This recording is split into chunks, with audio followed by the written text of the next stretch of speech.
হুজুর আব্বা আম্মা যখন জীবিত ছিল, আব্বা আম্মার হক আদায় করি নাই, বরং ম্যাক্সিমাম সময় বেয়াদবি করেছে। তো বাবা মা মারা যাওয়ার পরে এখন দিনী পরিবেশে আসার পর আমি বুঝতে পেরেছি আমি আমার জান্নাতের সাথে অপরাধ করেছি, মানে আমি আমার বাবার সাথে অন্যায় করেছি। এখন বাবা দুজনের কবরে, এই কবরস্থ বাবার কাছে মাপ চাওয়া বা মাপ পাওয়ার কোনো উপায় আছে কিনা, ভেরি ভেরি ইম্পর্টেন্ট প্রশ্ন। এই বাংলাদেশে কেন সারা পৃথিবীতে কোটি কোটি ছেলেরা আছে, মেয়েরা আছে, বাবা যখন জীবিত ছিল তখন মারাত্মক অপরাধ করেছে, বাবার সাথে অন্যায় করেছে, বাবাকে গালমন্দ করেছে, বাবার হক আদায় করে নাই, বিয়াদবি করেছে, কিন্তু এখন মারা গিয়েছে, এখন বুঝ এসেছে যে আমি অন্যায় করেছি। এই ভুল আসার পরে এই বাবার থেকে মাপ পাওয়ার কোনো উপায় আছে কিনা? বাবা যদি মারা যায় আর বাবা মারা যাওয়ার পরে আপনি যদি আপনার ভিতরে বহু শক্তি তৈরি আসে যে আমি বাবার কাছে মাপ চাইব, তাহলে কয়েকটি পরামর্শ। এক নম্বর হচ্ছে আসসালাতু আলাইহিমা ওয়াল ইস্তিগফারু লাহুমা ওয়া ইনফাযু আহদিহিমা মিন বাদিহিমা ওয়া সিলাতুর রাহিমি আল্লাতী লা তুসালু ইল্লা বিহিমা ওয়া ইকরামু সাদিকিহিমা। এক নম্বর, এটা আলাদা কৌশলের মধ্যে রয়েছে যে এরকম যদি হয়ে থাকে, এক নম্বরে আপনার জন্য ইস্তিগফার করবেন বেশি। ইস্তিগফার করার জন্য নিজেকে শক্ত রাখবেন, মানে নিজে নামাজ পড়তে হবে, নিজে সাদাকা করতে হবে, নিজে সব কাজগুলো বেশি বেশি করতে হবে। এক নম্বর।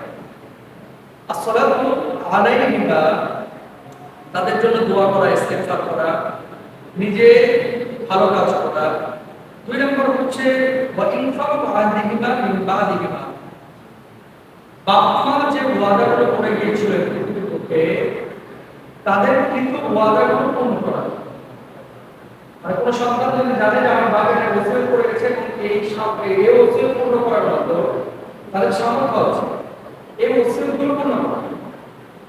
আরেকটা কথা আপনাদেরকে বলে রাখি, অনেক সময় কিন্তু বাবা মারা যাওয়ার পরে কাফনের কাপড় কিনে নিতে একজন আরেকজন দিকে টাকা দেবে, কার টাকা কে দিবে টাকা আছে। তো এই জন্য ইসলাম শরীয়তের মাসালা হচ্ছে, যদি বাবার জমি বেচেও এই যে কাপড়ের কাপড় কিনা লাগে, জমি বেচে কাপড় কিনে নিয়ে আসতো, আপনার মধ্যে এটা কেমন হতো? এটা সম্ভব। কাপড়ের দাম ছিল প্রচুর, বহু আগে। তো নিজের টাকা থেকে কাপড়ের কাপড় কেনা এটা ভালো। তা আপনি ওসিয়ত করে যাবেন যে এই টাকাটা আমার জন্য ছিল, এই টাকা দিয়ে কাপড়ের কাপড় কিনবে।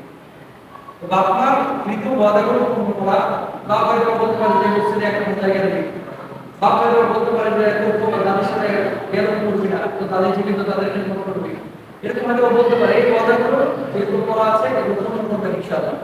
এবং নিজেরা সবসময় ওয়াদা ভঙ্গ না করার চেষ্টা করবে, নিজেরা ওয়াদা করার চেষ্টা করবে।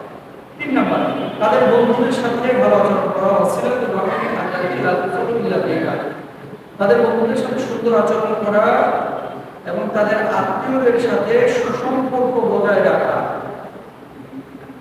এবং বাবার যে বন্ধু বান্ধবী আছে এই পৃথিবীর বুকে, এই বন্ধু বান্ধবীদের সাথে ভালো আচরণ করা।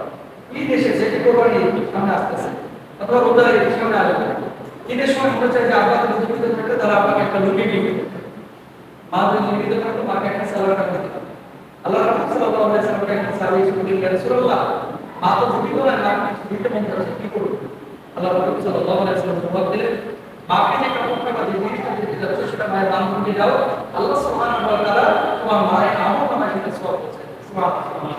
এবং আরেকটা বিষয় আপনারা শুনবেন, আল্লাহ রাসূল সাল্লাল্লাহু আলাইহি ওয়াসাল্লাম কুরবানির সময় আমাদের খালিদ রাদিয়াল্লাহু তাআলা আমাদের বান্ধবীরা ছিল, এই বান্ধবীদের বাড়িতে বসে পড়তেন। সাহাবারা জিজ্ঞেস করতেন, ইয়া রাসূলুল্লাহ, আমাদের খালিদ রাদিয়াল্লাহু তো অনেক আগে মারা গিয়েছেন, ইন্তেকাল হয়ে গেছে, আল্লাহর জন্য চলে গেছে, কিন্তু ওনার বান্ধবীদেরকে এত কেয়ার আপনি কেন করেন, হারিয়ে দিয়ে পালন কেন? আল্লাহ রাসূল সাল্লাল্লাহু আলাইহি ওয়াসাল্লাম এখানে বলতেন যে খালিদাকে আমি ভালোবাসতাম, খালিদার বান্ধবীদেরকে ভালোবাসা, খালিদাকে হারিয়ে দেওয়া, খালিদাকে সুবহানাল্লাহ। এইগুলো এই জিনিসগুলো আমরা খেয়াল করবো ইনশাআল্লাহ তাআলা। তারপর আশায় আব্দুল্লাহ ইবনে আব্বাস রাদিয়াল্লাহু তাআলা থেকে একটি হাদিস এসেছে, যেটা রাসূল সাল্লাল্লাহু আলাইহি ওয়াসাল্লাম বলেছেন, আন্না রাজুলান ক্বালা রাসূলুল্লাহ সাল্লাল্লাহু আলাইহি ওয়াসাল্লাম, ইন্না উম্মাহু তুফিয়া আফা ইয়াকফাহুমা ইন তাসাদ্দাকু আনহা ইতিফাইয়াতু। আমার আম্মা তো মারা গিয়েছে, যদি আমি তার পক্ষে সাদাকা করি তাহলে এক্ষেত্রে তার কোনো উপকার হবে? আল্লাহ রাসূল সাল্লাল্লাহু আলাইহি ওয়াসাল্লাম বলেন, হ্যাঁ। এরপর লক্ষ্য করবো, আপনাকে সাক্ষী রেখে আমি বলছি আমার একটি ফসলের ক্ষেত তার পক্ষ থেকে আমি সাদাকা করে থাকি। সুবহানাল্লাহ। এটা নাসাই শরীফের হাদিস। হাদিস নাম্বার হচ্ছে 3575। উনি স্পষ্টভাবে বলছেন, ফা উশহিদুকা আন্নী ক্বাদ তাসাদদাকতু বিহি আনহা, যে আমি আমার ফসলের জমি থেকে একটা জমি আমি আমার মায়ের পক্ষ থেকে সাদাকা করে দিলাম। সুতরাং এটা আপনি করবেন। তার পক্ষ থেকে হজ মামলা করার সামর্থ্য থাকলে আপনি করবেন। কার বাবার পক্ষ থেকে, তাদের পক্ষ থেকে কোরবানির সময় কোরবানি করার ইচ্ছা থাকলে সামর্থ্য থাকলে আপনারা করবেন, মানে তাদের সওয়াবের জন্য। তাদের ভালো কাজকর্মগুলোকে নিয়মিত করবেন এবং জারি রাখবেন। বা একটা মাদ্রাসা করে গিয়েছিল বা বিদ্যাশ্রম করে গিয়েছিল, এগুলোকে টেক কেয়ার করবেন এবং নিজেরা দেখাশোনা করবেন, যত্ন করবেন।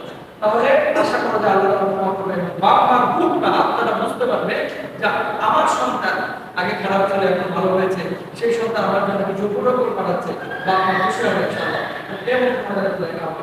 আল্লাহ তাআলা প্রত্যেকের বাপ মাকে কবরের জিন্দেগিতে ভালো রাখার ভূত প্রতি দোয়া করে জান্নাতুল ফিরদাউস